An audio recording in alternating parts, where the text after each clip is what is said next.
السلام علیکم فرینڈس، آج ہم لوگ شروع کرنے جا رہے ہیں episode 15 of novel Peer Kamil, جس کی رائٹر ہے عمیرہ احمد۔ مجھے تم سے کچھ ضروری باتیں کرنی، اس لیے تمہیں بلوایا ہے۔ سکندر نے مسکراتے ہوئے سالار کو بیٹھنے کا اشارہ کیا۔ وہ طیبہ کے ساتھ اس وقت لانچ میں بیٹھے ہوئے تھے اور سالار ان کے فون کرنے پر اس ویکینڈ اسلام آباد آیا ہوا تھا۔ سکندر عثمان نے قدرے ستائشی نظروں سے اپنے تیسرے بیٹے کو دیکھا۔ وہ کچھ دیر پہلے ان کے ساتھ کھانا کھانے کے بعد اب کپڑے تبدیل کر کے ان کے پاس آیا تھا۔ سفید شلوار قمیض اور گھر میں پہنی جانے والی سیاہ چپل میں وہ اپنے عام سے حلیے کے باوجود بہت پروقار لگ رہا تھا۔ شاید یہ اس کے چہرے کی سنجیدگی تھی، یا پھر شاید وہ آج پہلی بار کئی سالوں کے بعد اسے بڑے غور سے دیکھ رہے تھے اور اعتراف کر رہے تھے کہ اس کی شخصیت میں بہت وقار اور ٹھہراؤ آ گیا ہے۔ انہوں نے کبھی سوچا بھی نہیں تھا کہ سالار کی وجہ سے انہیں اپنے سوشل سرکل میں اہمیت اور عزت ملے گی۔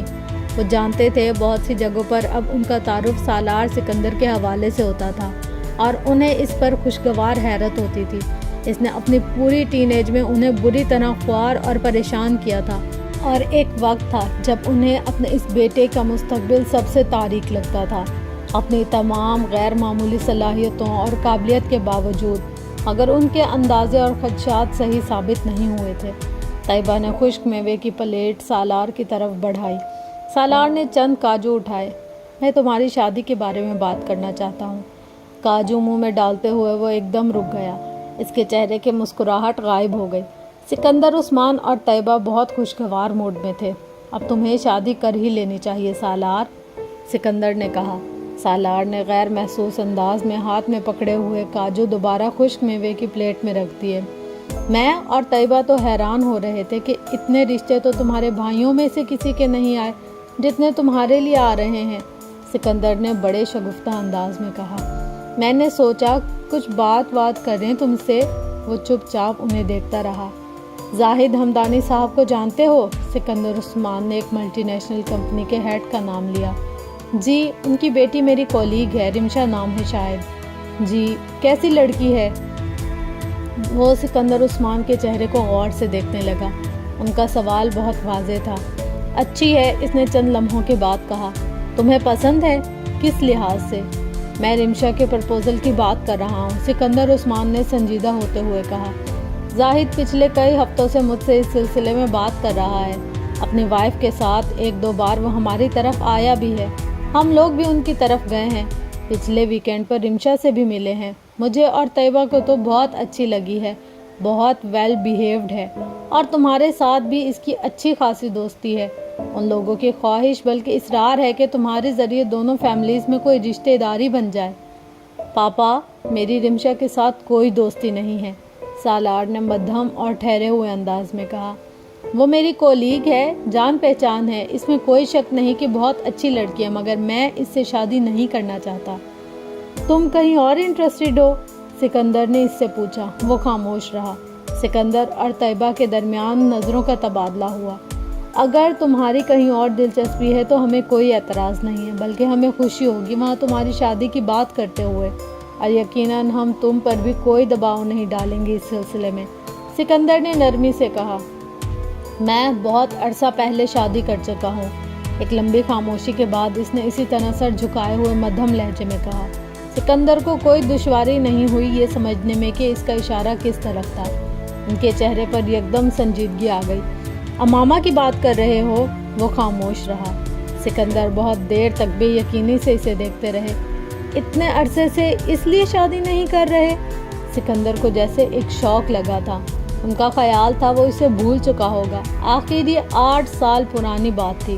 اب تک تو وہ شادی کر چکی ہوگی، اپنی زندگی آرام سے گزار رہی ہوگی۔ تمہاری اور اس کی شادی تو کب کی ختم ہو چکی؟ سکندر نے اس سے کہا۔ نہیں پاپا، اس کے ساتھ میری شادی ختم نہیں ہوئی، اس نے پہلی بار سر اٹھا کر کہا۔ تم نے اسے نکاح نامے میں طلاق کا اختیار دیا تھا، اور مجھے یاد ہے تم اسے ڈھونڈنا چاہتے تھے تاکہ اسے طلاق دے سکو، سکندر نے جیسے اسے یاد کرایا۔ میں نے اسے ڈھونڈا تھا مگر وہ مجھے ملی نہیں، اور یہ بات وہ نہیں جانتی کہ اس کے پاس طلاق کا اختیار ہے۔ وہ جہاں بھی ہوگی اب تک میری ہی بیوی ہوگی۔ سالار، 8 سال گزر چکے ہیں، 1 2 سال کی بات تو نہیں ہے، ہو سکتا ہے وہ یہ جان گئی ہو کہ طلاق کا اختیار اس کے پاس ہے، یہ ممکن نہیں کہ وہ اب بھی تمہاری ہی بیوی رہے۔ سکندر نے قدرے مضطرب ہو کر کہا، میرے علاوہ تو کوئی دوسرا اسے یہ نہیں بتا سکتا تھا، اور میں نے اسے اس حق کے بارے میں نہیں بتایا، اور جب تک وہ میرے نکاح میں ہے مجھے کہیں اور شادی نہیں کرنی۔ تمہارا کانٹیکٹ ہے اس کے ساتھ؟ سکندر نے بہت مدھم آواز میں کہا، نہیں، 8 سال سے اس سے تمہارا رابطہ نہیں ہوا، اگر ساری عمر نہ ہوا تب تم کیا کرو گے؟ وہ خاموش رہا، اس کے پاس سوال کا کوئی جواب نہیں تھا۔ سکندر عثمان کچھ دیر اس کے جواب کا انتظار کرتے رہے۔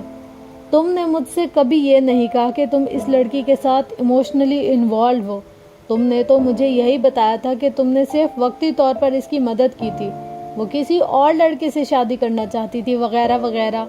سالار اس بار بھی خاموش رہا۔ سکندر عثمان چپ چاپ اسے دیکھتے رہے۔ وہ اپنے تیسرے بیٹے کو کبھی نہیں جان سکے تھے، اس کے دل میں کیا تھا وہ اس تک کبھی نہیں پہنچ سکتے تھے۔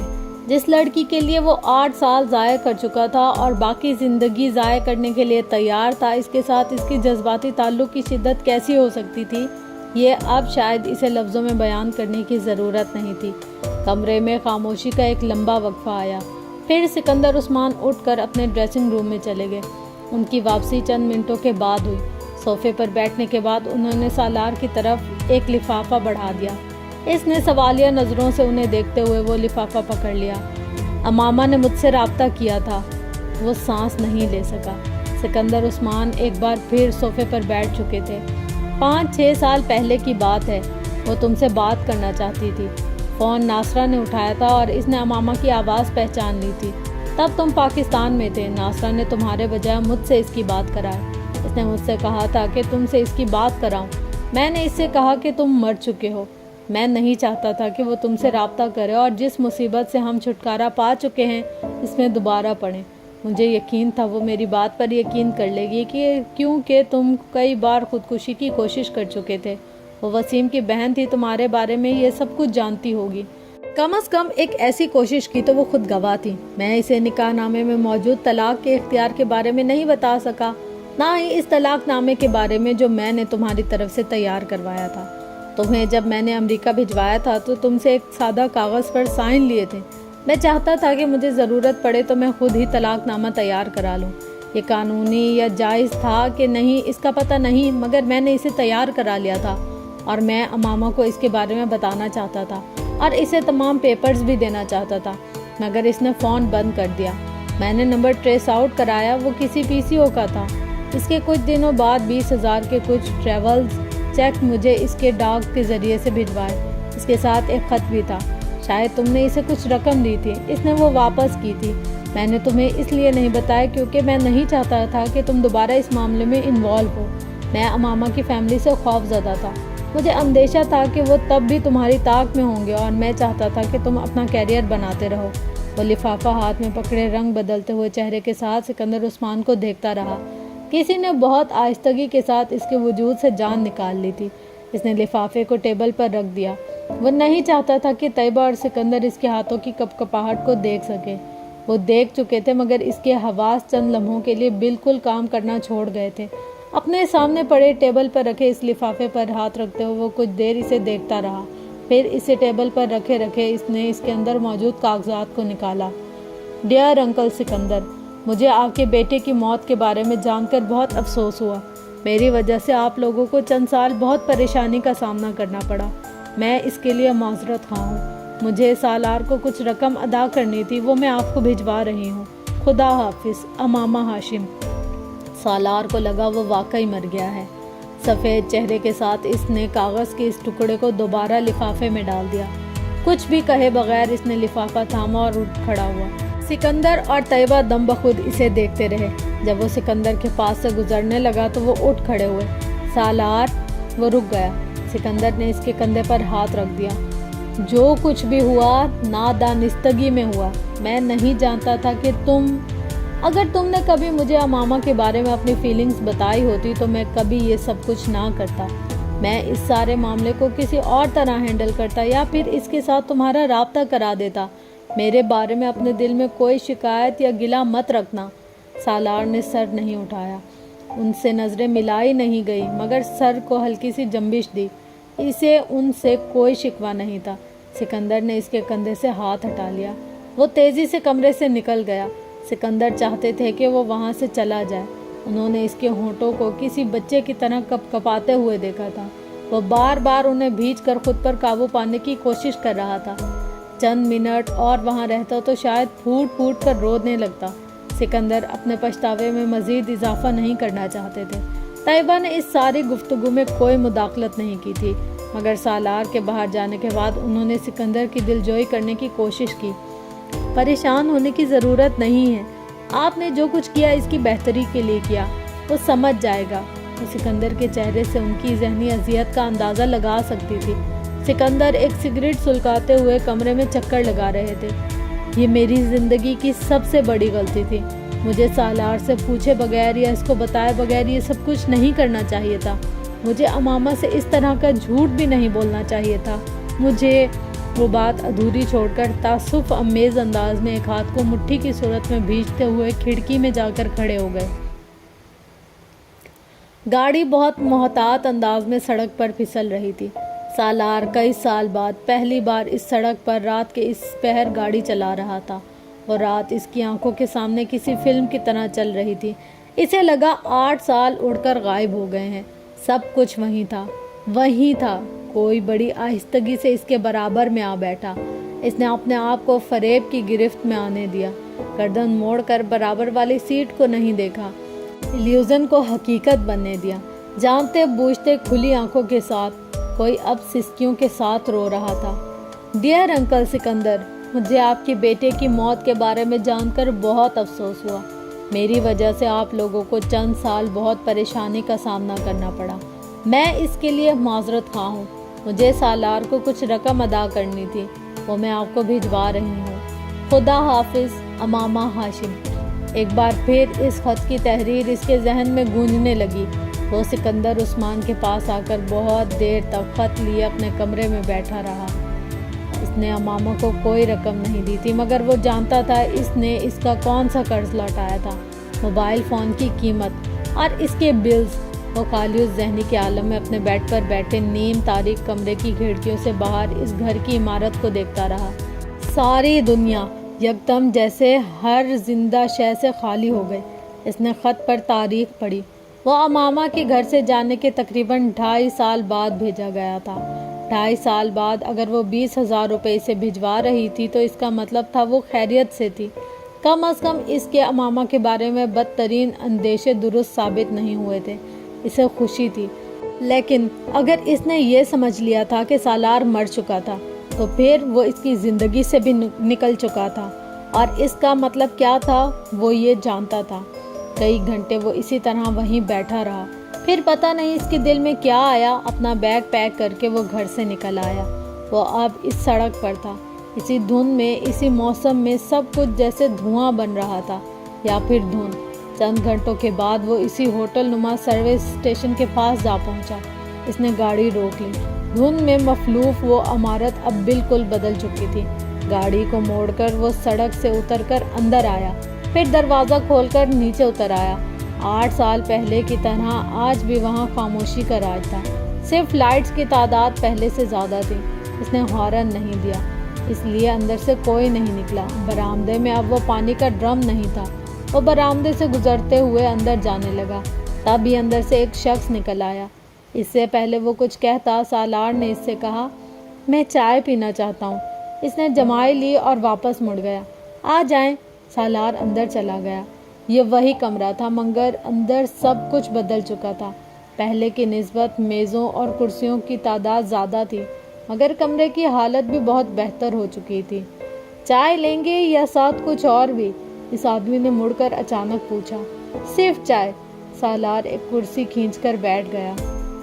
آدمی کاؤنٹر کے عقب میں اب سٹو جلانے میں مصروف ہو چکا تھا۔ آپ کہاں سے آئے ہیں؟ اس نے چائے کے لیے کیتلی اوپر رکھتے ہوئے سالار سے پوچھا۔ جواب نہیں آیا۔ اس شخص نے گردن موڑ کر دیکھا۔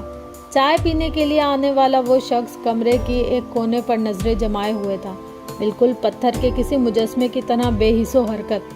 اور نماز پڑھ کر اس کے بالمقابل میز کے دوسری جانب کرسی پر آ بیٹھی تھی۔ کچھ کہے بغیر اس نے میز پر چائے سے کا کپ اٹھایا اور اسے پینے لگی۔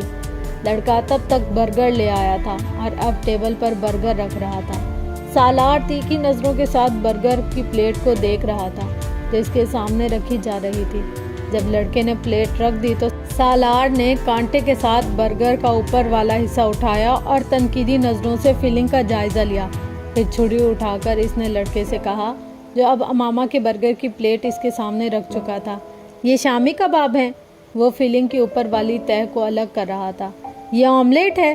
اس نے نیچے موجود آملیٹ کو چھری کی مدد سے تھوڑا اونچا کیا۔ اور یہ کیچپ؟ تو چکن کہاں ہے؟ میں نے تمہیں چکن برگر لانے کو کہا تھا نا، اس نے اکڑے لہجے میں لڑکے سے کہا۔ امامہ تب تک خاموشی سے برگر کھانے میں مصروف ہو چکی تھی۔ یہ چکن برگر ہے، لڑکے نے قدرے گڑبڑا کر کہا۔ کیسے چکن برگر ہے؟ اس میں کہیں چکن نہیں ہے، سالار نے چیلنج کیا۔ ہم اسے ہی چکن برگر کہتے ہیں۔ وہ لڑکا اب نروس ہو رہا تھا۔ اور جو سادہ برگر ہے اس میں کیا ڈالتے ہو؟ اس میں شامی کباب ہوتا ہے، انڈا نہیں ہوتا۔ اور انڈا ڈال کر سادہ برگر چکن برگر بن جاتا ہے، چونکہ انڈا مرغی سے نکلتا ہے اور مرغی کے گوشت کو چکن کہتے ہیں، اس لیے ڈائریکٹلی نہیں تو انڈائریکٹلی یہ چکن برگر بنتا ہے، سالار نے بڑی سنجیدگی سے کہا۔ وہ لڑکا کسیانی انداز میں ہنسا۔ امامہ ان دونوں کی گفتگو پر توجہ دیے بغیر ہاتھ میں پکڑا برگر کھانے میں مصروف تھی۔ ٹھیک ہے جاؤ، سالار نے کہا۔ لڑکے نے یقیناً سکون کا سانس لیا اور وہاں سے غائب ہو گیا۔ چھری اور کانٹے کو رکھ کر سالار نے بائیں ہاتھ سے برگر کو اٹھا لیا۔ برگر کھاتے ہوئے امامہ نے پہلی بار پلیٹ سے سالار کے ہونٹوں تک بائیں ہاتھ میں برگر کے سفر کو تعجب آمیز نظروں سے دیکھا، اور یہ تعجب ایک لمحے میں غائب ہو گیا۔ وہ ایک بار پھر برگر کھانے میں مصروف تھی۔ سالار نے اپنے برگر کو دانتوں سے کاٹا، ایک لمحے کے لیے منہ چلایا اور پھر برگر کو اپنی پلیٹ میں اچھال دیا۔ فضول برگر ہے، تم کس طرح کھا رہی ہو؟ سالار نے لقمے کو بمشکل حلق سے نگلتے ہوئے کہا۔ اتنا برا نہیں ہے جتنا تمہیں لگ رہا ہے، امامہ نے بے تاثر انداز میں کہا۔ ہر چیز میں تمہارا اسٹینڈرڈ بڑا لو ہے امامہ، وہ چاہے برگر ہو یا شوہر۔ برگر کھاتے ہوئے امامہ کا ہاتھ رک گیا۔ سالار نے اس کے سفید چہرے کو ایک پل میں سرخ ہوتے دیکھا۔ سالار کے چہرے پر ایک تپا دینے والی مسکراہٹ آئی۔ میں جلال النصر کی بات کر رہا ہوں، اس نے جیسے امامہ کو یاد دلایا۔ تم ٹھیک کہتے ہو، امامہ نے پرسکون لہجے میں کہا۔ میرا اسٹینڈرڈ واقعی بہت لو ہے۔ وہ ایک بار پھر برگر کھانے لگی۔ میں نے سوچا تم برگر میرے منہ پر دے مارو گی، سالار نے دبی مسکراہٹ کے ساتھ کہا۔ میں رزق جیسی نعمت کو کیوں ضائع کروں؟ یہ اتنا برا برگر نعمت ہے، اس نے تضحیک آمیز انداز میں کہا۔ اور کون کون سی نعمتیں ہیں اس وقت تمہارے پاس؟ انسان اللہ کی نعمتوں کا شکر ادا کر ہی نہیں سکتا۔ یہ میری زبان پر ذائقہ چکھنے کی جو حس ہے، یہ کتنی بڑی نعمت ہے۔ میں اگر کوئی چیز کھاتی ہوں تو اس میں اس کا ذائقہ محسوس کر سکتی ہوں۔ بہت سے لوگ اس نعمت سے بھی محروم ہوتے ہیں۔ وہ ان لوگوں میں ٹاپ آف دی لسٹ سالار سکندر کا نام ہوگا، ہے نا؟ اس نے امامہ کی بات مکمل ہونے سے پہلے ہی تیز آواز میں اس کی بات کاٹی۔ سالار سکندر کم از کم اس طرح کی چیز کھا کر انجوائے نہیں کر سکتا۔ اس شخص نے چائے کا کپ اس کے سامنے رکھ دیا۔ سالار یکدم چونک گیا۔ سامنے والی کرسی اب خالی تھی۔ ساتھ میں کچھ اور چاہیے؟ آدمی نے کھڑے کھڑے پھر پوچھا۔ نہیں، بس چائے کافی ہے، سالار نے چائے کا کپ اپنی طرف کھینچتے ہوئے کہا۔ آپ اسلام آباد سے آئے ہیں؟ اس نے پوچھا۔ ہاں، لاہور جا رہے ہیں؟ اس نے ایک اور سوال کیا۔ اس بار سالار نے سر کے اشارے سے جواب دیا۔ وہ اب چائے کا گھونٹ لے رہا تھا۔ اس آدمی کو شبہ ہوا۔ اس نے چائے پینے والے شخص کی آنکھوں میں ہلکی سی نمی دیکھی۔ میں کچھ دیر یہاں اکیلا بیٹھنا چاہتا ہوں، اس نے چائے کا کپ میز پر رکھتے ہوئے سر اٹھائے بغیر کہا۔ وہ شخص کچھ تعجب سے اسے دیکھتا ہوا واپس کچن میں چلا آیا اور ثانوی نوعیت کے کاموں میں مصروف ہو گیا۔ بگاہے دور سے سالار پر نظریں دوڑاتا رہا۔ پورے 15 منٹ بعد اس نے سالار کو ٹیبل چھوڑ کر کمرے سے نکلتے دیکھا۔ وہ آدمی بڑی تیز رفتاری کے ساتھ کچن سے کمرے میں واپس آیا، مگر اس سے پہلے کہ وہ سالار کے پیچھے باہر جاتا، میز پر خالی کپ کے نیچے پڑے ایک نوٹ نے اسے روک لیا۔ وہ بھونچا سا اس نوٹ کو دیکھتا رہا۔ اس نے پھر آگے بڑھ کر اس نوٹ کو پکڑا اور تیزی سے کمرے سے باہر آ گیا۔ سالار کی گاڑی اس وقت ریورس ہوتے ہوئے مین روڈ پر جا رہی تھی۔ اس آدمی نے حیرانی سے اس دور جاتی ہوئی گاڑی کو دیکھا۔ پھر ہاتھ میں پکڑے اس 1000 کے نوٹ کو برآمدے میں لگے ٹیوب لائٹ کی روشنی میں دیکھا۔ نوٹ اصلی ہے مگر آدمی بیوقوف۔ اس نے اپنی خوشی پر قابو پاتے ہوئے زیر لب تبصرہ کیا اور نوٹ کو جیب میں ڈال لیا۔ سکندر عثمان صبح ناشتے کی میز پر آئے تو بھی ان کے ذہن میں سب سے پہلے سالار کا ہی خیال آیا تھا۔ سالار کہاں ہے؟ اسے بلاؤ، انہوں نے ملازم سے کہا۔ سالار صاحب تو رات کو ہی کہیں چلے گئے ہیں۔ سکندر اور طیبہ نے بے اختیار ایک دوسرے کا چہرہ دیکھا۔ کہاں چلے گئے؟ گاؤں؟ نہیں، واپس لاہور چلے گئے۔ انہوں نے سالار کا نمبر ڈائل کیا۔ موبائل آف تھا۔ انہوں نے اس کے فلیٹ کا نمبر ڈائل کیا۔ وہاں جوابی مشین لگی ہوئی تھی۔ انہوں نے پیغام ریکارڈ کرائے بغیر فون بند کر دیا۔ کچھ پریشانی سے وہ دوبارہ ناشتے کی میز پر آ بیٹھے۔ فون پر کانٹیکٹ نہیں ہوا؟ طیبہ نے پوچھا۔ نہیں، موبائل آف ہے۔ اس کے فلیٹ پر آنسر فون لگا ہوا ہے، پتہ نہیں کیوں چلا گیا۔ آپ پریشان نہ ہو، ناشتہ کریں۔ طیبہ نے انہیں تسلی دینے کی کوشش کی۔ تم کرو، میرا موڈ نہیں ہے۔ وہ اٹھ کر باہر نکل گئے۔ طیبہ بے اختیار سانس لے کر رہ گئی۔ سالار نے اپنے فلیٹ کا دروازہ کھولا۔ باہر فرقان تھا۔ وہ پلٹ کر اندر آ گیا۔ تم کب آئے؟ فرقان نے قدرے حیرانی سے اس کے پیچھے اندر آتے ہوئے کہا۔ آج صبح، سالار نے صوفے کی طرف جاتے ہوئے کہا۔ کیوں؟ تمہیں گاؤں جانا تھا؟ فرقان نے اس کی پشت کو دیکھتے ہوئے کہا۔ میں تو پارکنگ میں تمہاری گاڑی دیکھ کر آ گیا۔ بندہ آتا ہے تو بتا ہی دیتا ہے۔ سالار جواب میں کچھ کہے بغیر صوفے پر بیٹھ گیا۔ کیا ہوا؟ فرقان نے پہلی بار اس کے چہرے کو دیکھا اور تشویش میں مبتلا ہوا۔ کیا ہوا؟ سالار نے جواباً کہا۔ میں تم سے پوچھ رہا ہوں تمہیں کیا ہوا؟ فرقان نے اس کے سامنے صوفے پر بیٹھتے ہوئے کہا۔ کچھ نہیں۔ گھر میں سب خیریت ہے؟ ہاں۔ تو پھر تم؟ سر میں درد ہے؟ مائیگرین؟ فرقان اب اس کے چہرے کو غور سے دیکھ رہا تھا۔ نہیں۔ سالار نے مسکرانے کی کوشش نہیں کی، اس کا فائدہ بھی نہیں تھا۔ اس نے اپنی آنکھوں کو مسلا۔ تو پھر ہوا کیا ہے تمہیں؟ آنکھیں سرخ ہو رہی ہیں۔ میں رات سویا نہیں، ڈرائیو کرتا رہا ہوں، سالار نے بڑے عام سے انداز میں کہا۔ تو اب سو جاتے، یہاں آ کر فلیٹ پر صبح سے کیا کر رہے ہو؟ فرقان نے کہا۔ کچھ بھی نہیں۔ سوئے کیوں نہیں؟ نیند نہیں آ رہی۔ تم تو سلیپنگ پلز لے کر سو جاتے ہو، پھر نیند نہ آنے کا کیا معنی رکھتا ہے؟ فرقان کو تعجب ہوا۔ بس آج نہیں لینا چاہتا میں، یا یہ سمجھ لو کہ آج میں سونا نہیں چاہتا۔ کھانا کھایا ہے؟ نہیں، بھوک نہیں لگی۔ 2 بج رہے ہیں، فرقان نے جیسے اسے جتایا۔ میں کھانا بھجواتا ہوں، کھا لو، تھوڑی دیر ہو جائے پھر رات کو نکلتے ہیں آؤٹنگ کے لیے۔ نہیں، کھانا مت بھجوانا، میں سونے جا رہا ہوں، شام کو اٹھوں گا تو باہر جا کر کہیں کھا لوں گا، سالار کہتے ہوئے صوفے پر لیٹ گیا اور اپنا بازو آنکھوں پر رکھ لیا۔ فرقان کچھ دیر بیٹھا اسے دیکھتا رہا، پھر اٹھ کر باہر چلا گیا۔ تمہاری طبیعت ٹھیک ہے؟ رمشا نے سالار کے کمرے میں آتے ہوئے کہا۔ اس نے ریسیپشن کی طرف جاتے ہوئے سالار کے کمرے کی کھڑکیوں کی چند کھلے ہوئے بلائنڈز میں سے اسے دیکھا تھا۔ کوریڈور میں سے جانے کے بجائے وہ رک گئی۔ سالار ٹیبل پر اپنی کوہنیاں ٹکائے دونوں ہاتھوں سے اپنا سر پکڑے ہوئے تھا۔ رمشا جانتی تھی کہ اسے کبھی کبھار مائیگرین کا درد ہوتا تھا۔ وہ ریسیپشن کی طرف جانے کے بجائے اس کے کمرے کا دروازہ کھول کر اندر آ گئی۔ سالار اسے دیکھ کر سیدھا ہو گیا۔ وہ اب ٹیبل پر کھلی ایک فائل کو دیکھ رہا تھا۔ تمہاری طبیعت ٹھیک ہے؟ رمشا نے فکر مندی سے پوچھا۔ ہاں، میں بالکل ٹھیک ہوں۔ اس نے رمشا کو دیکھنے کی کوشش نہیں کی۔ رمشا واپس جانے کے بجائے آگے بڑھائی۔ نہیں، تم ٹھیک نہیں لگ رہے، اس نے سالار کے چہرے کو غور سے دیکھتے ہوئے کہا۔ تم پلیز اس فائل کو لے جاؤ، اسے دیکھ لو، میں دیکھ نہیں پا رہا۔ سالار نے اس کی بات کا جواب دینے کے بجائے فائل بند کر کے ٹیبل پر اس کی طرف کھسکا دی۔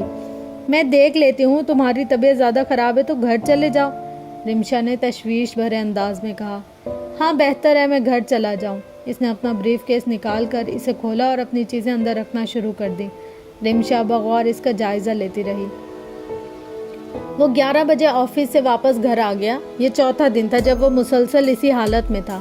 یکدم ہر چیز میں اس کی دلچسپی ختم ہو گئی تھی۔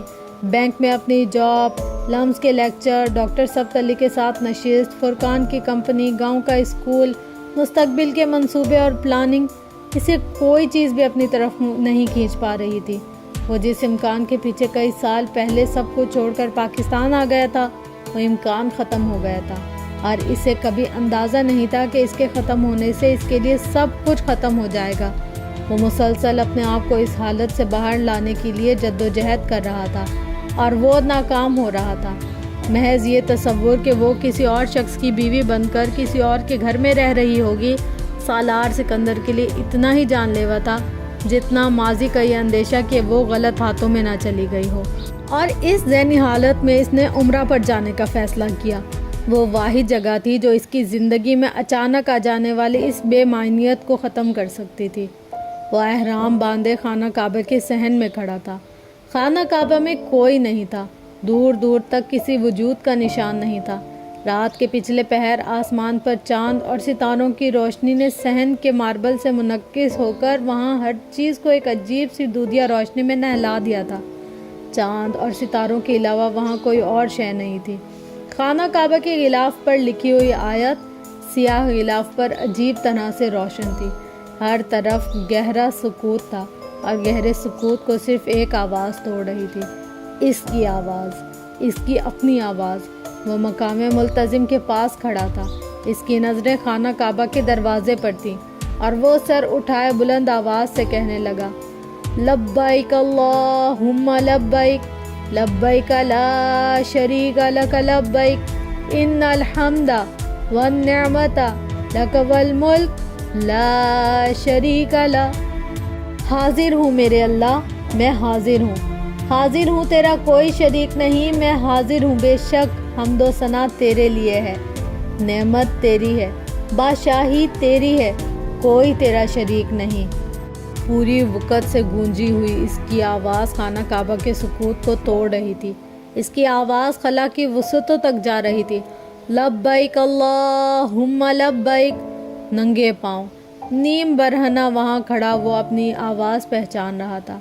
لبیک لا شریک لک لبیک، وہ صرف اس کی آواز تھی۔ ان الحمد والنعمت لک والملک، اس کی آنکھوں سے بہتے ہوئے آنسو اس کی تھوڑی سے نیچے اس کے پیروں کی انگلیوں پر گر رہے تھے۔ لا شریک لک، اس کے ہاتھ آسمانوں کی طرف اٹھے ہوئے تھے۔ لبیک اللہم لبیک۔ اس نے خانہ کعبہ کے غلاف پر کندہ آیاتوں کو یکدم بہت روشن دیکھا، اتنا روشن کہ وہ جگمگانے لگی۔ آسمان پر ستاروں کی روشنی بھی اچانک بڑھ گئی۔ وہ ان آیات کو دیکھ رہا تھا، مبہوت، سحر زدہ، کسی معمول کی طرح، زبان پر ایک ہی جملہ لیے۔ اس نے خانہ کعبہ کے دروازے کو بہت آہستہ آہستہ کھلتے دیکھا۔ لبیک اللہم لبیک۔ اس کی آواز اور بلند ہو گئی، ایک درد کی طرح ایک ساز لیے۔ لبیک اللہم لبیک۔ اس وقت پہلی بار اس نے اپنی آواز میں کسی اور آواز کو مدغم ہوتے ہوئے محسوس کیا۔ ان الحمد والنعمت۔ اس کی آواز کی طرح وہ آواز بلند نہیں تھی، کسی سرگوشی کی طرح تھی، کسی گونج کی طرح، مگر وہ پہچان سکتا تھا وہ اس کی آواز کی گونج نہیں تھی، وہ کوئی اور آواز تھی۔ لک والملک۔ اس نے پہلی بار خانہ کعبہ میں اپنے علاوہ کسی اور کی موجودگی کو محسوس کیا۔ لا شریک لک۔ خانہ کعبہ کا دروازہ کھل رہا تھا۔ لبیک اللہم لبیک۔ وہ اس نسوانی آواز کو پہچانتا تھا۔ لبیک لا شریک لک۔ وہ اس کے ساتھ وہی الفاظ دہرا رہی تھی۔ لبیک ان الحمد والنعمت۔ آواز دائیں طرف نہیں تھی، بائیں طرف تھی۔ کہاں؟ اس کی پشت پر، چند قدموں کے فاصلے پر۔ لک والملک لا شریک لک۔ اس نے جھک کر اپنے پاؤں پر گرنے والے آنسوؤں کو دیکھا، اس کے پاؤں بھیگ چکے تھے۔ اس نے سر اٹھا کر خانہ کعبہ کے دروازے کو دیکھا، دروازہ کھل چکا تھا۔ اندر روشنی تھی، دودھیا روشنی، اتنی روشنی کہ اس نے بے اختیار گھٹنے ٹیک دیے۔ وہ اب سجدہ کر رہا تھا، روشنی کم ہو رہی تھی۔ اس نے سجدے سے سر اٹھایا، روشنی اور کم ہو رہی تھی۔ وہ اٹھ کر کھڑا ہو گیا۔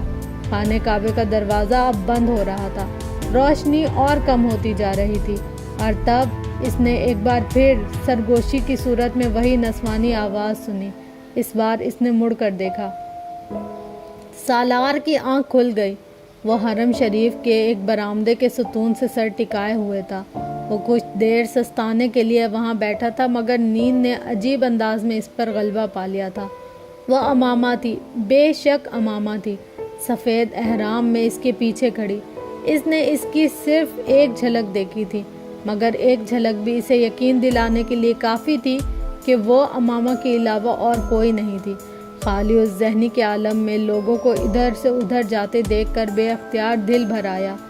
8 سال سے زیادہ ہو گیا تھا اسے اس عورت کو دیکھے جسے اس نے آج وہاں حرم شریف میں دیکھا تھا۔ کسی زخم کو پھر ادھیڑا گیا تھا۔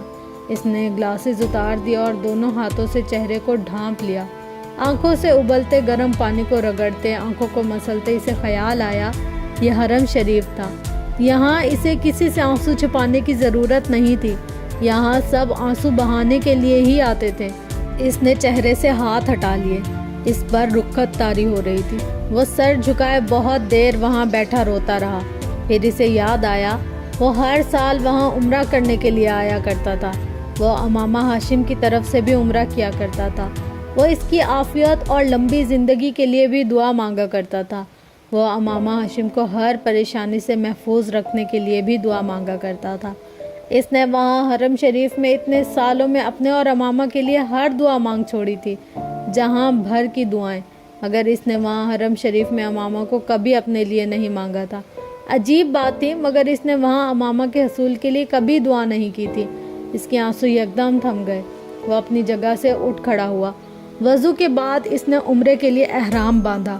کعبے کا طواف کرتے ہوئے اس بار اتفاقاً اسے مقام ملتزم کے پاس جگہ مل گئی، وہاں جہاں اس نے اپنے آپ کو خواب میں کھڑے دیکھا تھا۔ اپنے ہاتھ اوپر اٹھاتے ہوئے اس نے دعا کرنا شروع کی۔ یہاں کھڑے ہو کر تجھ سے انبیاء دعا مانگا کرتے تھے، ان کی دعاؤں میں اور میری دعاؤں میں بہت فرق ہے۔ وہ گڑ گڑا رہا تھا۔ میں نبی ہوتا تو نبیوں جیسی دعا کرتا، مگر میں تو عام بشر ہوں اور گناہ گار بشر۔ میری خواہشات، میری آرزویں سب عام ہیں۔ یہاں کھڑے ہو کر کبھی کوئی کسی عورت کے لیے نہیں رویا ہوگا۔ میری ذلت اور پستی کی اس سے زیادہ انتہا کیا ہوگی کہ میں یہاں کھڑا، حرم پاک میں کھڑا ایک عورت کے لیے گڑ گڑا رہا ہوں، مگر مجھے نہ اپنے دل پر اختیار ہے نہ اپنے آنسوؤں پر۔ یہ میں نہیں تھا جس نے اس عورت کو اپنے دل میں جگہ دی، یہ تو نے کیا۔ کیوں میرے دل میں اس عورت کے لیے اتنی محبت ڈال دی کہ میں تیرے سامنے کھڑا بھی اس کو یاد کر رہا ہوں؟ کیوں مجھے اس قدر بے بس کر دیا کہ مجھے اپنے وجود پر بھی کوئی اختیار نہیں رہا؟ میں وہ بشر ہوں جسے تو نے ان تمام کمزوریوں کے ساتھ بنایا۔ میں وہ بشر ہوں جسے تیرے سوا کوئی راستہ دکھائی دینے والا نہیں، اور وہ عورت میری زندگی کے ہر راستے پر کھڑی ہے، مجھے کہیں جانے کہیں پہنچنے نہیں دے رہی۔ یا تو اس کی محبت کو اس طرح میرے دل سے نکال دے کہ مجھے کبھی اس کا خیال تک نہ آئے، یا پھر اسے مجھے دے دے۔ وہ نہیں ملے گی تو میں ساری زندگی اس کے لیے ہی روتا رہوں گا۔ وہ مل جائے گی تو تیرے علاوہ میں کسی کے لیے آنسو نہیں بہا سکوں گا۔ میرے آنسوؤں کو خالص ہونے دے۔ میں یہاں کھڑا تجھ سے پاک عورتوں میں سے ایک عورت کو مانگتا ہوں، میں امامہ ہاشم کو مانگتا ہوں۔ میں اپنی نسل کے لیے اس عورت کو مانگتا ہوں جس نے آپ کے پیغمبر صلی اللہ علیہ وآلہ وسلم کی محبت میں کسی کو شریک نہیں کیا، جس نے ان کے لیے اپنی زندگی کی تمام آسائشات کو چھوڑ دیا۔ اگر میں نے اپنی زندگی میں کبھی کوئی نیکی کی ہے تو مجھے اس کے عوض امامہ ہاشم دے دے۔ تو چاہے تو یہ اب بھی ہو سکتا ہے، اب بھی ممکن ہے۔ مجھے اس آزمائش سے نکال دے، میری زندگی کو آسان کر دے۔ 8 سال سے میں جس تکلیف میں ہوں مجھے اس سے رہائی دے دے۔ سالار سکندر پر ایک بار پھر رحم کر، وہی جو تیری صفات میں سے افضل ترین ہے۔ وہ سر جھکائے وہاں بلک رہا تھا، اسی جگہ پر جہاں اس نے خود کو خواب میں دیکھا تھا، مگر اس بار اس کی پشت پر امامہ ہاشم نہیں تھی۔ بہت دیر تک گڑ گڑانے کے بعد وہ وہاں سے ہٹ گیا۔ آسمان پر تاروں کی روشنی اب بھی مدھم تھی، خانہ کعبہ روشنیوں سے اب بھی بقا نور تھا۔ لوگوں کا ہجوم رات کے اس پہر بھی اسی طرح تھا۔ خواب کی طرح خانہ کعبہ کا دروازہ بھی نہیں کھلا تھا۔ اس کے باوجود وہاں سے ہٹتے ہوئے سالار کو اپنے اندر سکون اترتا محسوس ہوا تھا۔ وہ اس کیفیت سے باہر آ رہا تھا جس میں وہ پچھلے 1 ماہ سے تھا۔ ایک عجیب سا قرار تھا جو اس کی دعا کے بعد اسے ملا تھا، اور وہ اسی قرار اور طمانینت کو لیے 1 ہفتے کے بعد پاکستان لوٹ آیا تھا۔ اگلے سال PhD کے لیے امریکہ جا رہا ہوں۔ فرقان نے بے اختیار چونک کر سالار کو دیکھا۔ کیا مطلب؟ سالار حیرانی سے مسکرایا۔ کیا مطلب کا کیا مطلب؟ میں PhD کرنا چاہتا ہوں۔ یوں اچانک؟ اچانک تو نہیں، پی ایچ ڈی کرنی تو تھی مجھے، بہتر ہے ابھی کر لوں، سالار اطمینان سے بول رہا تھا۔ وہ دونوں فرقان کے گاؤں سے واپس آ رہے تھے۔ فرقان ڈرائیو کر رہا تھا جبکہ سالار نے اچانک اسے اپنے پی ایچ ڈی کے ارادے کے بارے میں بتایا۔ میں نے بینک کو بتایا ہے، میں نے ریزائن کرنے کا سوچا ہے، لیکن وہ مجھے چھٹی دینا چاہ رہے ہیں۔ ابھی میں نے سوچا نہیں ان کی اس آفر کو قبول کروں یا ریزائن کروں۔ تم ساری پلاننگ کیے بیٹھے ہو؟ ہاں یار، میں مذاق نہیں کر رہا، میں واقعی اگلے سال پی ایچ ڈی کے لیے جا رہا ہوں۔ چند ماہ پہلے تک تو تمہارا ایسا کوئی ارادہ نہیں تھا۔ ارادے کا کیا ہے، وہ تو ایک دن میں بھی بن جاتا ہے۔ سالار نے کندھے جھٹکتے ہوئے کھڑکی کے شیشے سے باہر نظر آنے والے کھیتوں کو دیکھتے ہوئے کہا۔ میں ویسے بھی بینکنگ سے متعلق ایک کتاب لکھنا چاہتا ہوں، لیکن یہاں میں پچھلے کچھ سالوں میں اتنا مصروف رہا ہوں کہ میں اس کام پر نہیں توجہ کر سکا۔ میں چاہتا ہوں کہ پی ایچ ڈی کے دوران میں یہ کتاب لکھ کر شائع بھی کروا لوں۔ میرے پاس کچھ فرصت ہوگی تو میں یہ کام آسانی سے کر لوں گا۔ فرقان کچھ دیر خاموشی سے گاڑی ڈرائیو کرتا رہا، پھر اس نے کہا، اور اسکول، اس کا کیا ہوگا؟ اس کا کچھ نہیں ہوگا، ایسے ہی چلتا رہے گا۔ اس کا انفراسٹرکچر بھی بہتر ہو جائے گا۔ بورڈ آف گورنر اور وہ لوگ آتے جاتے رہیں گے۔ تم ہو، میں نے پاپا سے بھی بات کی ہے، وہ بھی آیا کریں گے یہاں پر۔ میرے نہ ہونے سے کچھ خاص فرق نہیں پڑے گا۔ یہ اسکول بہت پہلے سالار سکندر کی تھمائی ہوئی لاٹھیاں چھوڑ چکا ہے، آئندہ بھی اسے ان کی ضرورت نہیں ہوگی، مگر میں مکمل طور پر اسے قطع تعلق نہیں کر رہا ہوں۔ میں اس کو دیکھتا رہوں گا، کبھی میری ضرورت ہوگی تو میں آ جایا کروں گا۔ پہلے بھی تو ایسا ہی کیا تھا نا؟ وہ اب تھرمس میں سے چائے کے کپ میں ڈال رہا تھا۔ پی ایچ ڈی کے بعد کیا کرو گے؟ فرقان نے سنجیدگی سے پوچھا۔ واپس آؤں گا، پہلے کی طرح یہیں پر کام کروں گا، ہمیشہ کے لیے نہیں جا رہا ہوں۔ سالار نے مسکراتے ہوئے اس کے کندھے کو تھپ تھپایا۔ کیا چند سال بعد نہیں جا سکتے تم؟ نہیں، جو کام آج ہونا چاہیے اسے آج ہی ہو جانا چاہیے۔ میرا موڈ پڑھنے کا ہے، چند سال بعد شاید خواہش نہ رہے، سالار نے چائے کے گھونٹ لیتے ہوئے کہا۔ وہ اب بائیں ہاتھ سے ریڈیو کو ٹیون کرنے میں مصروف تھا۔ روٹری کلب والے اگلے ویکینڈ پر ایک فنکشن کر رہے ہیں، میرے پاس انویٹیشن آیا ہے، چلو گے؟ اس نے ریڈیو کو ٹیون کرتے ہوئے فرقان سے پوچھا۔ کیوں نہیں چلوں گا، ان کے پروگرام دلچسپ ہوتے ہیں، فرقان نے جواباً کہا۔ گفتگو کا موضوع بدل چکا تھا۔ اس دن اتوار تھا۔ سالار صبح دیر سے اٹھا، اخبار لے کر سرخیوں پر نظر دوڑاتے ہوئے وہ کچن میں ناشتہ تیار کرنے لگا۔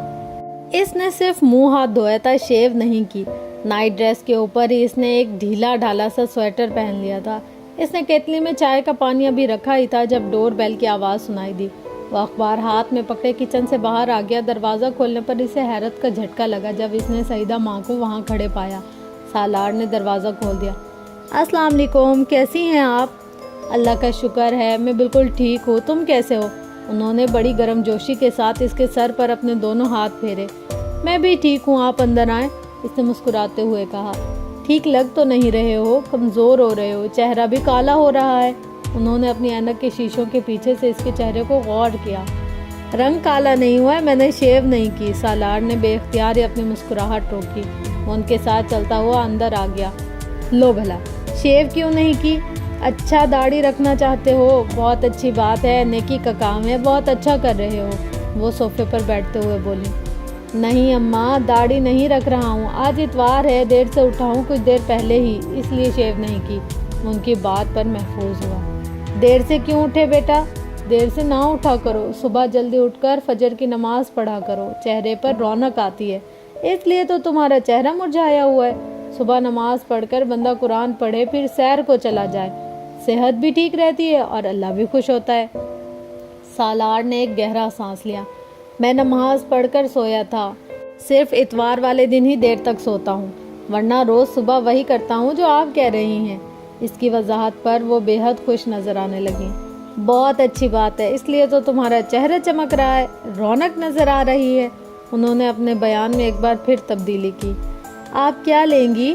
وہ اپنے چہرے پر کوئی تبصرہ نہیں کرنا چاہتا تھا، اس لیے اس نے موضوع بدلا۔ ناشتہ کریں گی؟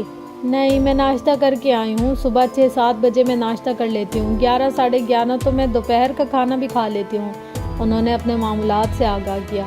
تو پھر دوپہر کا کھانا کھا لیں، 10:30 تو ہو رہے ہیں۔ نہیں، ابھی تو مجھے بھوک ہی نہیں ہے، تم میرے پاس آ کر بیٹھو، میں آتا ہوں ابھی۔ وہ ان کے انکار کے باوجود کچن میں آ گیا۔ پورے 6 ماہ سے تمہارا انتظار کر رہی ہوں، تم نے ایک بار بھی شکل نہیں دکھائی، حالانکہ وعدہ کیا تھا تم نے۔ اسے کچن میں ان کی آواز سنائی دی۔ میں بہت مصروف تھا اماں جی، اس نے اپنے لیے چائے تیار کرتے ہوئے کہا۔ لو، ایسی بھی کیا مصروفیت؟ ارے بچے مصروف تو وہ ہوتے ہیں جن کے بیوی بچے ہوتے ہیں، نہ تم نے گھر بسایا، نہ تم گھر والوں کے ساتھ رہ رہے ہو، پھر بھی کہتے ہو مصروف تھا۔ وہ ٹوسٹر سے سلائس نکالتے ہوئے ان کی بات پر مسکرایا۔ اب یہی دیکھو، یہ تمہارے کام کرنے کے تو نہیں ہے؟ وہ اسے چائے کی ٹرے لاتے دیکھ کر خفگی سے بولی۔ میں تو کہتی ہوں ہر کام مرد کے کرنے والے ہی نہیں ہوتے۔ وہ کچھ کہے بغیر مسکراتے ہوئے میز پر برتن رکھنے لگا۔ اب دیکھو، بیوی ہوتی تو یہ کام بیوی کر رہی ہوتی، مرد اچھا ہی نہیں لگتا ایسے کام کرتے ہوئے۔ آپ ٹھیک ہی کہتی ہیں اماں جی، مگر اب مجبوری ہے، اب بیوی نہیں ہے تو کیا کیا جا سکتا ہے؟ سالار نے چائے کا کپ ان کی طرف بڑھاتے ہوئے کہا۔ انہوں نے اس کی بات پر جھٹکا کھایا۔ یہ کیا بات کر رہے ہو؟ کیا کیا جا سکتا ہے؟ ارے بچے، دنیا لڑکیوں سے بھری ہوئی ہے، تمہارے تو اپنے ماں باپ بھی ہیں، ان سے کہو تمہارا رشتہ طے کریں، یا تم چاہو تو میں کوشش کروں۔ سالار کو یکدم صورتحال کی سنگینی کا احساس ہونے لگا۔ نہیں اماں جی، آپ چائے پیے، میں بہت خوش ہوں اپنی زندگی سے۔ جہاں تک گھر کے کاموں کا تعلق ہے، وہ تو ہمارے پیغمبر صلی اللہ علیہ وسلم بھی کر لیا کرتے تھے۔ لو، اب تم کہاں سے کہاں پہنچ گئے؟ میں تو تمہاری بات کر رہی ہوں۔ وہ کچھ گڑبڑا گئی۔ آپ یہ بسکٹ لیں اور کیک بھی۔ سالار نے موضوع بدلنے کی کوشش کی۔ ارے ہاں، جس کام کے لیے میں آئی ہوں وہ تو بھول ہی گئی۔ انہیں اچانک یاد آیا۔ اپنے ہاتھ میں پکڑا بڑا سا بیگ انہوں نے کھول کر اندر کچھ تلاش کرنا شروع کر دیا۔ تمہاری بہن کی شادی طے ہو گئی ہے۔ سالار کو چائے پیتے ہوئے بے اختیار اچھو لگا۔ میری بہن کی؟ اماں جی، میری بہن کی شادی تو 5 سال پہلے ہو گئی تھی، اس نے کچھ ہکا بکا ہوتے ہوئے بتایا۔ وہ اتنی دیر میں اپنے بیگ سے ایک کارڈ برآمد کر چکی تھی۔ ارے میں اپنی بیٹی کی بات کر رہی ہوں، آمنہ کی، تمہاری بہن ہی ہوئی نا۔ انہوں نے اس کے جملے پر بڑے افسوس کے عالم میں اسے دیکھتے ہوئے کارڈ تھمایا۔ سالار کو بے اختیار ہنسی آئی۔ کل تک وہ اسے اس کی بیوی بنانے کی کوشش میں لگی ہوئی تھی اور اب یکدم بہن بنا دیا، مگر اس کے باوجود سالار کو بے تحاشا اطمینان محسوس ہوا۔ کم از کم اب اسے ان سے یا ان کی بیٹی سے کوئی خطرہ نہیں رہا تھا۔ بہت مسرور سا ہو کر اس نے کارڈ پکڑ لیا۔ بہت مبارک ہو، کب ہو رہی ہے شادی؟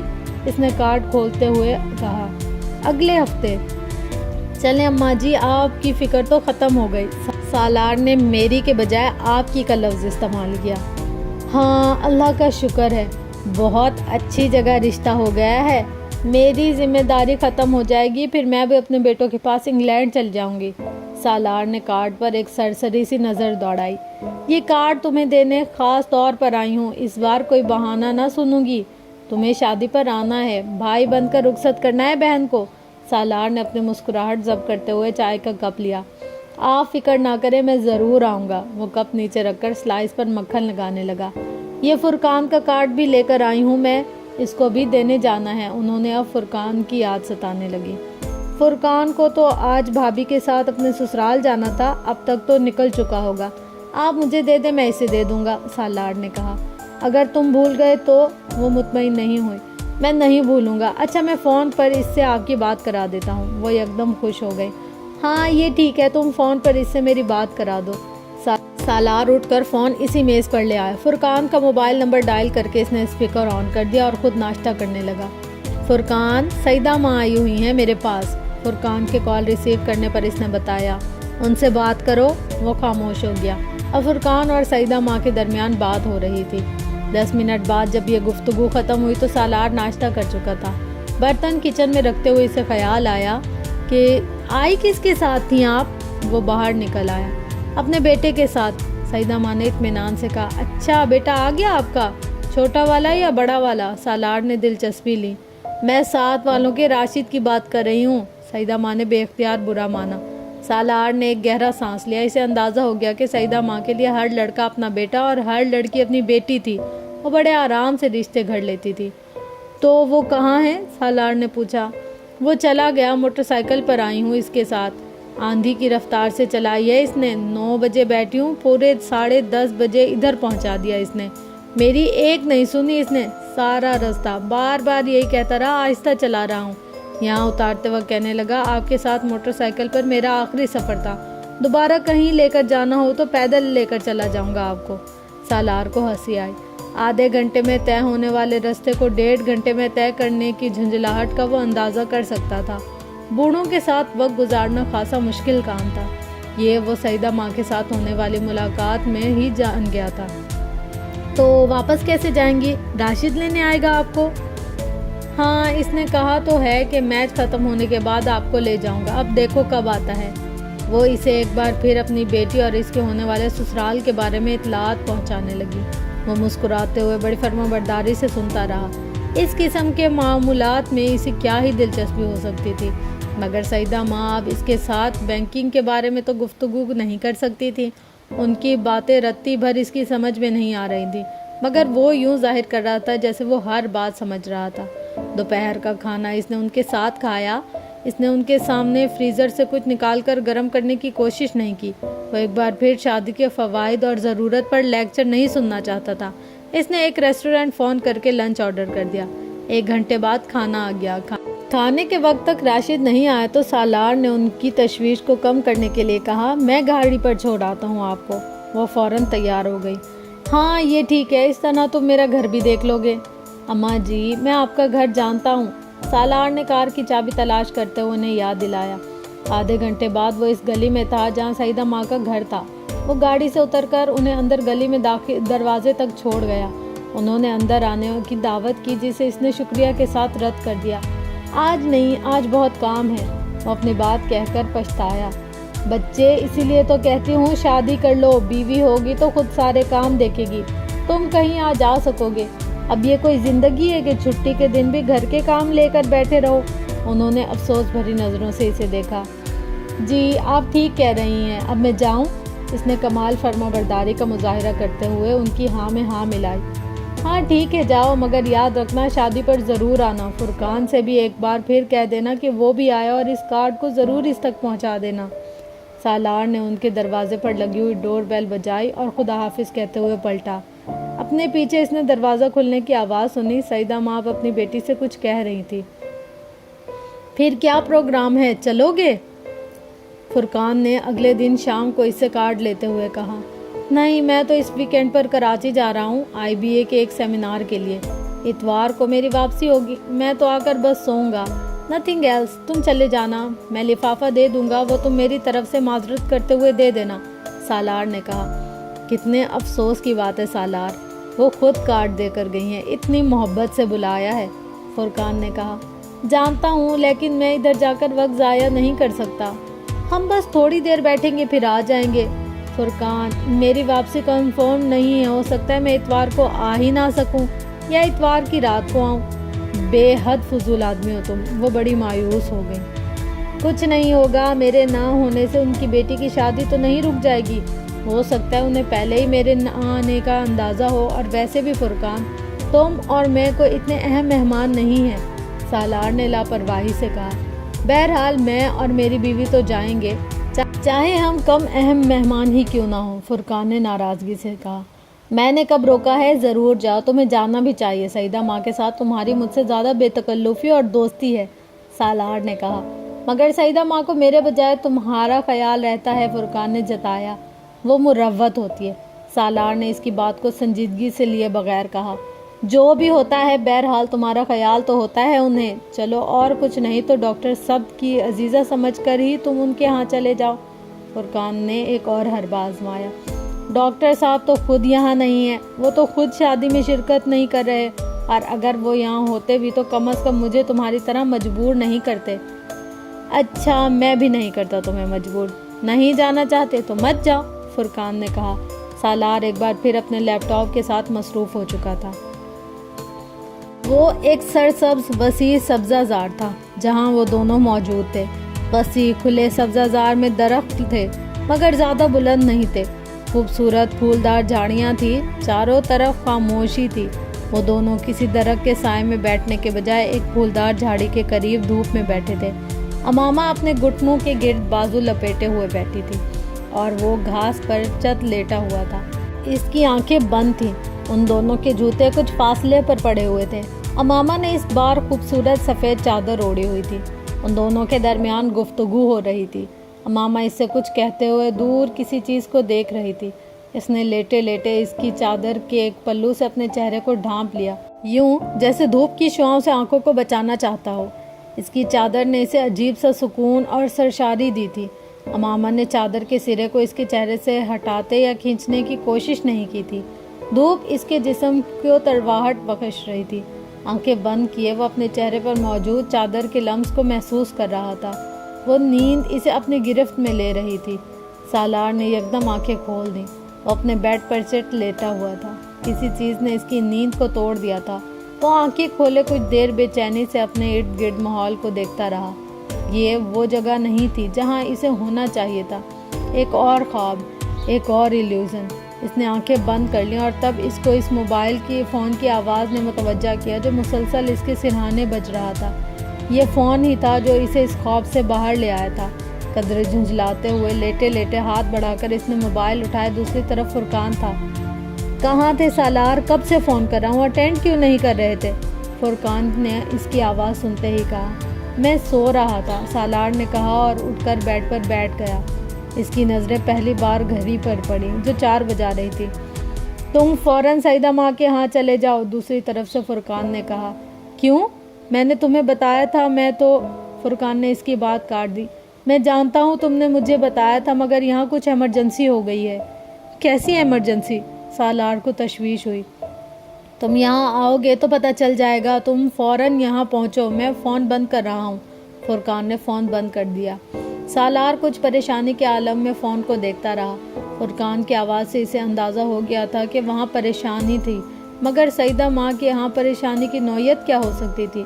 15 منٹ میں کپڑے تبدیل کرنے کے بعد گاڑی میں تھا۔ فرقان کی اگلی کال اس نے کار میں ریسیو کی۔ تم کچھ بتاؤ تو صحیح، ہوا کیا ہے؟ مجھے پریشان کر دیا ہے تم نے، سالار نے اس سے کہا۔ پریشان ہونے کی ضرورت نہیں، تم ادھر ہی آ رہے ہو، یہاں آؤ گے تو تمہیں پتہ چل جائے گا۔ میں فون پر تفصیلی بات نہیں کر سکتا۔ فرقان نے ایک بار پھر فون بند کر دیا۔ تیز رفتاری سے ڈرائیو کرتے ہوئے اس نے آدھے گھنٹے کا سفر تقریباً 20 منٹ میں طے کیا۔ فرقان اسے سعیدہ ماں کے گھر کے باہر ہی مل گیا۔ سالار کا خیال تھا کہ سعیدہ ماں کے ہاں اس وقت بہت چہل پہل ہوگی، مگر ایسا نہیں تھا۔ وہاں دور دور تک کسی بارات کے آثار نہیں تھے۔ فرقان کے ساتھ وہ بیرونی دروازے کی بائیں طرف بنے ہوئے ایک پرانی طرز کے ڈرائنگ روم میں آ گیا۔ آخر ہوا کیا ہے جو تمہیں اس طرح مجھے بلانا پڑ گیا؟ سالار اب الجھ رہا تھا۔ سعیدہ ماں اور ان کی بیٹی کے ساتھ ایک مسئلہ ہو گیا ہے، فرقان نے اس کے سامنے والے صوفے پر بیٹھتے ہوئے کہا۔ وہ بے حد سنجیدہ تھا۔ کیسا مسئلہ؟ جس لڑکے سے ان کی بیٹی کی شادی ہو رہی تھی، اس لڑکے نے کہیں اور اپنی مرضی سے شادی کر لی ہے۔ مائی گڈنس، سالار کے منہ سے بے اختیار نکلا۔ ان لوگوں نے اب بھی کچھ دیر پہلے سعیدہ ماں کو یہ فون پر بتا کر ان سے معذرت کی ہے۔ وہ لوگ اب بارات نہیں لا رہے۔ میں ابھی کچھ دیر پہلے ان لوگوں کے یہاں گیا ہوا تھا، مگر وہ لوگ واقعی مجبور ہیں۔ انہیں اپنے بیٹے کے بارے میں کچھ پتہ نہیں ہے کہ وہ کہاں ہے۔ اس لڑکے نے بھی انہیں صرف فون پر ہی اس کی اطلاع دی ہے۔ فرقان تفصیل بتانے لگا۔ اگر وہ لڑکا شادی نہیں کرنا چاہتا تھا تو اسے بہت پہلے ہی ماں باپ کو صاف صاف بتا دینا چاہیے تھا۔ بھاگ کر شادی کر لینے کی ہمت تھی تو ماں باپ کو پہلے اس شادی سے انکار کر دینے کی بھی ہمت ہونی چاہیے تھی، سالار نے ناپسندیدگی سے کہا۔ سعیدہ ماں کے بیٹوں کو اس وقت یہاں ہونا چاہیے تو وہ اس معاملے کو ہینڈل کر سکتے تھے، لیکن اب وہ نہیں ہے تو کسی نہ کسی کو تو سب کچھ دیکھنا ہے نا۔ سعیدہ ماں کے کوئی اور قریبی رشتہ دار نہیں ہے؟ سالار نے پوچھا۔ نہیں، میں نے ابھی کچھ دیر پہلے ڈاکٹر سبت علی صاحب سے فون پر بات کی، فرقان نے اسے بتایا، لیکن ڈاکٹر صاحب بھی فوری طور پر تو کچھ نہیں کر سکیں گے۔ یہاں ہوتے تو اور بات تھی، سالار نے کہا۔ انہوں نے مجھ سے کہا ہے کہ میں تمہاری فون پر ان سے بات کراؤں۔ فرقان کی آواز اس بار کچھ دھیمی تھی۔ میری بات؟ لیکن کس لیے؟ سالار کچھ حیران ہوا۔ ان کا خیال ہے کہ اس وقت تم سعیدہ ماں کی مدد کر سکتے ہو۔ میں؟ سالار نے چونک کر کہا۔ کس طرح مدد کر سکتا ہوں؟ آمنہ سے شادی کر کے۔ سالار دم بخود پلکیں جھپکائے بغیر اسے دیکھتا رہا۔ تمہارا دماغ تو ٹھیک ہے؟ اس نے بمشکل فرقان سے کہا۔ ہاں بالکل ٹھیک ہے، سالار کا چہرہ سرخ ہو گیا۔ پھر تمہیں پتہ نہیں ہے کہ تم کیا کہہ رہے ہو؟ وہ ایک جھٹکے سے اٹھ کھڑا ہوا۔ فرقان برق رفتاری سے اٹھ کر اس کے راستے میں حائل ہو گیا۔ کیا سوچ کر تم نے یہ بات کہی ہے؟ سالار اپنی آواز پر قابو نہیں رکھ سکا۔ میں نے یہ سب تم سے ڈاکٹر صاحب کے کہنے پر کہا ہے۔ سالار کے چہرے پر ایک رنگ آ کر گزر گیا۔ تم نے انہیں میرا نام کیوں دیا؟ میں نے نہیں دیا سالار، انہوں نے خود تمہارا نام لیا۔ انہوں نے مجھ سے کہا کہ میں تم سے درخواست کروں کہ میں اس وقت سعیدہ ماں کی بیٹی سے شادی کر کے اس کی مدد کروں۔ کسی نے سالار کے پیروں کے نیچے سے زمین کھینچی تھی یا سر سے آسمان، اسے اندازہ نہیں ہوا۔ وہ پلٹ کر واپس صوفے پر بیٹھ گیا۔ میں شادی شدہ ہوں فرقان، تم نے انہیں بتایا؟ ہاں، میں نے انہیں بتایا کہ تم نے کئی سال پہلے ایک لڑکی سے نکاح کیا تھا، مگر پھر وہ لڑکی دوبارہ تمہیں نہیں ملی۔ پھر وہ اس کے باوجود یہی چاہتے ہیں کہ تم آمنہ سے شادی کر لو۔ فرقان میں، وہ بات کرتے کرتے رک گیا۔ اور امامہ، اس کا کیا ہوگا؟ تمہاری زندگی میں امامہ کہیں نہیں ہے۔ اتنے سالوں میں کون جانتا ہے وہ کہاں ہے بھی کہ نہیں؟ فرقان، سالار نے ترشی سے اس کی بات کاٹی۔ اس بات کو رہنے دو کہ وہ ہے یا نہیں، مجھے صرف یہ بتاؤ کہ اگر کل امامہ آ جاتی ہو تو کیا ہوگا؟ تم یہ بات ڈاکٹر صاحب سے کہو، فرقان نے کہا۔ نہیں، تم یہ سب کچھ سعیدہ ماں کو بتاؤ۔ ضروری تو نہیں کہ وہ ایک ایسے شخص کو قبول کر لیتی جس نے کہیں اور شادی کی ہے۔ وہ اگر بارات لے کر آ جاتا تو شاید یہ بھی ہو جاتا۔ مسئلہ تو یہی ہے کہ وہ آمنہ سے دوسری شادی پر بھی تیار نہیں ہے۔ اسے ڈھونڈا جا سکتا ہے۔ ہاں، ڈھونڈا جا سکتا ہے، مگر یہ کام اس وقت نہیں ہو سکتا۔ ڈاکٹر صاحب نے آمنہ کے لیے غلط انتخاب کیا ہے۔ میں آمنہ کو کیا دے سکتا ہوں؟ میں تو اس آدمی سے بھی بدتر ہوں جو ابھی اسے چھوڑ گیا ہے، سالار نے بے چارگی سے کہا۔ سالار، انہیں اس وقت کسی کی ضرورت ہے۔ ضرورت کے وقت صرف وہی آدمی سب سے پہلے ذہن میں آتا ہے جو سب سے زیادہ قابل اعتبار ہو۔ تم زندگی میں اتنے بہت سے لوگوں کی مدد کرتے آ رہے ہو، کیا ڈاکٹر صاحب تلی صاحب کی مدد نہیں کر سکتے؟ میں نے لوگوں کی پیسے سے مدد کی ہے۔ ڈاکٹر صاحب مجھ سے پیسے نہیں مانگ رہے۔ اس سے پہلے کہ فرقان کچھ کہتا، اس کے موبائل پر کال آنے لگی۔ اس نے نمبر دیکھ کر موبائل سالار کی طرف بڑھا دیا۔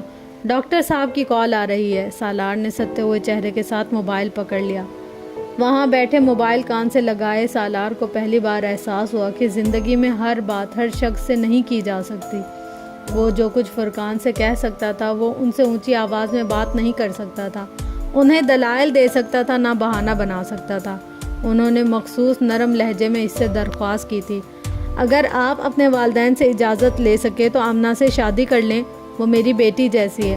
اگر آپ سمجھے میں اپنی بیٹی کے لیے آپ سے درخواست کر رہا ہوں، آپ کو تکلیف دے رہا ہوں، لیکن میں ایسا کرنے کے لیے مجبور ہوں۔ آپ جیسا چاہیں گے میں ویسا ہی کروں گا، اس نے مدھم آواز میں ان سے کہا۔ آپ مجھ سے درخواست نہ کریں، آپ مجھے حکم دیں، اس نے خود کو کہتے پایا۔ فرقان تقریباً 10 منٹ کے بعد اندر آیا۔ سالار موبائل ہاتھ میں پکڑے گمسم فرش پر نظریں جمائے ہوئے تھا۔ ڈاکٹر صاحب سے بات ہو گئی تمہاری؟ فرقان نے اس کے بالمقابل ایک کرسی پر بیٹھتے ہوئے مدھم آواز میں اس سے پوچھا۔ سالار نے سر اٹھا کر اسے دیکھا، پھر کچھ کہے بغیر سینٹر ٹیبل پر اس کا موبائل رکھ دیا۔ میں رخصتی ابھی نہیں کراؤں گا، بس نکاح کافی ہے، اس نے چند لمحوں بعد کہا۔ وہ اپنے ہاتھوں کی لکیروں کو دیکھ رہا تھا۔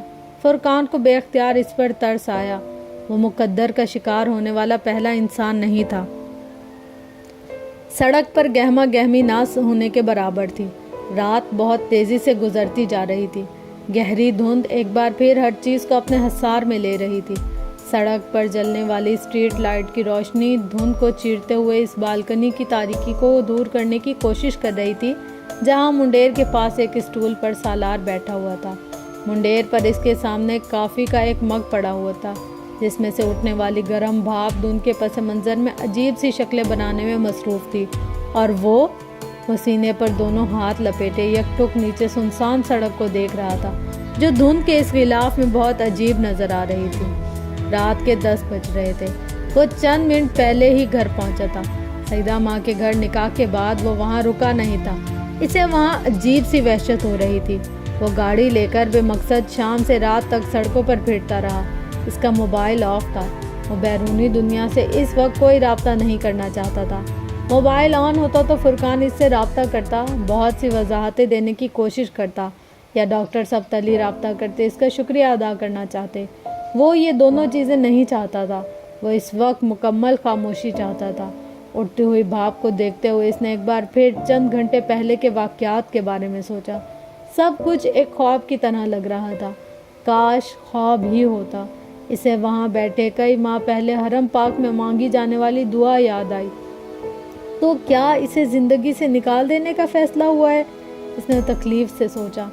تو پھر یہ اذیت بھی تو ختم ہونی چاہیے۔ اس نے اس اذیت سے بھی تو رہائی مانگی تھی نا۔ میں نے اس کی یاد سے فرار بھی تو چاہا تھا۔ اس نے منڈیر پر رکھا گرم کافی کا کپ اپنے سرد ہاتھوں میں تھام لیا۔ تو امامہ ہاشم بالآخر میری زندگی سے ہمیشہ ہمیشہ کے لیے نکل گئی۔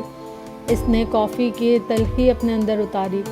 اور اب کیا میں پچھتاؤں کہ کاش میں کبھی سیدہ ماں کو اس سڑک پر نہ دیکھ پاتا، یا میں ان کو لفٹ نہ دیتا، ان کا گھر مل جاتا اور میں انہیں وہاں ڈراپ کر کے آ جاتا، ان کو اپنے گھر نہ لاتا، نہ روابط بڑھتے، نہ وہ اس شادی پر مجھے بلاتی، یا پھر کاش میں آج کراچی میں ہی ہوتا، یہاں ہوتا ہی نہیں، یا میں موبائل فون آف کر کے سوتا، فون ریسیور رکھ دیتا، فرقان کی کال ریسیو ہی نہ کرتا، یا پھر کاش میں ڈاکٹر سبت علی کو نہ جانتا ہوتا، ان کے کہنے پر مجبور نہ ہونا پڑتا، یا پھر شاید مجھے یہ تسلیم کر لینا چاہیے کہ امامہ میرے لیے نہیں ہے۔ اس نے کافی کا مگ دوبارہ منڈیر پر رکھ دیا۔ اس نے دونوں ہاتھ اپنے چہرے پر پھیرے، پھر جیسے کوئی خیال آنے پر اپنا والیٹ نکال لیا۔ والیٹ کی ایک جیب سے اس نے ایک طے شدہ کاغذ نکال کر کھول لیا۔ ڈیئر انکل سکندر، مجھے آپ کے بیٹے کی موت کے بارے میں جان کر بہت افسوس ہوا۔ میری وجہ سے آپ لوگوں کو چند سال بہت پریشانی کا سامنا کرنا پڑا، میں اس کے لیے معذرت خواہ ہوں۔ مجھے سالار کو کچھ رقم ادا کرنی تھی، وہ میں آپ کو بھجوا رہی ہوں۔ خدا حافظ امامہ ہاشم۔ اس نے 9 ماہ میں کتنی بار اس کاغذ کو پڑھا تھا اسے یاد نہیں تھا۔ اس کاغذ کو چھوتے ہی اسے اس کاغذ میں امامہ کا لمس محسوس ہوتا تھا۔ اس کے ہاتھ سے لکھا ہوا اپنا نام، کاغذ پر تحریر، ان چند جملوں میں اس کے لیے کوئی اپنائیت نہیں تھی۔ وہ یہ بھی جانتا تھا کہ امامہ کو اس کی موت کی خبر پر بھی کوئی افسوس نہیں ہوا تھا۔ وہ اس خبر کے لیے 2.5 سال بعد رہائی کا پیغام بن کر آئی تھی۔ اسے کیسے افسوس ہو سکتا تھا؟ لیکن اس کے باوجود وہ چند جملے اس کے لیے بہت اہم ہو گئے تھے۔ اس نے کاغذ پر لکھے جملوں پر اپنی انگلیاں پھیری۔ اس نے آخر میں لکھے امامہ ہاشم کے نام کو چھوا، پھر کاغذ کو دوبارہ اسی طرح طے کر کے والیٹ میں رکھ لیا۔ منڈیر پر کافی کا مگ سرد ہو چکا تھا۔ سالار نے ٹھنڈی کافی کے باقی مگ کو ایک گھونٹ میں ہی اندر انڈیل لیا۔ ڈاکٹر سبت علی 1 ہفتے تک لندن سے واپس پاکستان پہنچ رہے تھے اور اسے ان کا انتظار تھا۔ امامہ ہاشم کے بارے میں جو کچھ وہ اتنے سالوں سے انہیں نہیں بتا سکا تھا، وہ انہیں اب بتانا چاہتا تھا۔ اپنے ماضی کے بارے میں جو کچھ وہ انہیں نہیں بتا پایا تھا، اب وہ ان سے کہہ دینا چاہتا تھا۔ اسے اب پرواہ نہیں تھی وہ اس کے بارے میں کیا سوچیں گے۔ رمضان کی 4 تاریخ تھی جب ڈاکٹر سبت علی واپس آ گئے تھے۔ وہ رات کو کافی دیر سے آئے تھے اور سالار نے اس وقت انہیں ڈسٹرب کرنا مناسب نہیں سمجھا تھا۔ وہ رات کو ان کے پاس پہلے کی طرح جانا چاہتا تھا، مگر دوپہر کو خلاف توقع بینک میں ان کا فون آ گیا۔ سالار کے نکاح کے بعد یہ ان کا سالار سے تیسرا رابطہ تھا۔ وہ کچھ دیر اس کا حال احوال دریافت کرتے رہے، پھر انہوں نے اس سے کہا، سالار آپ آج رات کو نہ آئیں، شام کو آ جائیں، افطاری میرے ساتھ کریں۔ ٹھیک ہے، میں آ جاؤں گا، سالار نے حامی بھرتے ہوئے کہا۔ کچھ دیر ان کے درمیان مزید گفتگو ہوتی رہی، پھر ڈاکٹر سبت علی نے فون بند کر دیا۔ وہ اس دن بینک سے کچھ جلدی نکل آیا تھا۔ اپنے فلیٹ پر کپڑے تبدیل کرنے کے بعد وہ جب ان کے پاس پہنچا، اس وقت افطاری میں 1 گھنٹہ باقی تھا۔ ڈاکٹر سبت علی کا ملازم اسے اجتماع والے بیرونی کمرے کے بجائے سیدھا اندر لاؤنج میں لے آیا تھا۔ ڈاکٹر سبت علی نے بڑی گرم جوشی کے ساتھ اس سے بغل گیر ہونے کے بعد بڑی محبت کے ساتھ اس کا ماتھا چوما تھا۔ پہلے آپ ایک دوست کی حیثیت سے یہاں آتے تھے، آج آپ گھر کا ایک فرد بن کر یہاں آئے، اور جانتا تھا ان کا اشارہ کس طرف تھا۔ آئیے بیٹھیے، وہ اسے بیٹھنے کا اشارہ کرتے ہوئے خود دوسرے صوفے پر بیٹھ گئے۔ بہت مبارک ہو، اب تو آپ بھی گھر والے ہو گئے ہیں۔ سالار نے خاموش نظروں اور پھیکی مسکراہٹ کے ساتھ انہیں دیکھا۔ وہ مسکرا رہے تھے۔ میں بہت خوش ہوں کہ آپ کی شادی آمنہ سے ہوئی ہے، وہ میرے لیے میری چوتھی بیٹی کی طرح ہے، اور اس رشتے سے آپ بھی میرے داماد ہیں۔ سالار نے نظریں جھکا لیں۔ اس کی زندگی میں امامہ ہاشم کا باب نہ لکھا ہوا ہوتا تو شاید ان کے منہ سے یہ جملہ سن کر وہ اپنے آپ پر فخر کرتا،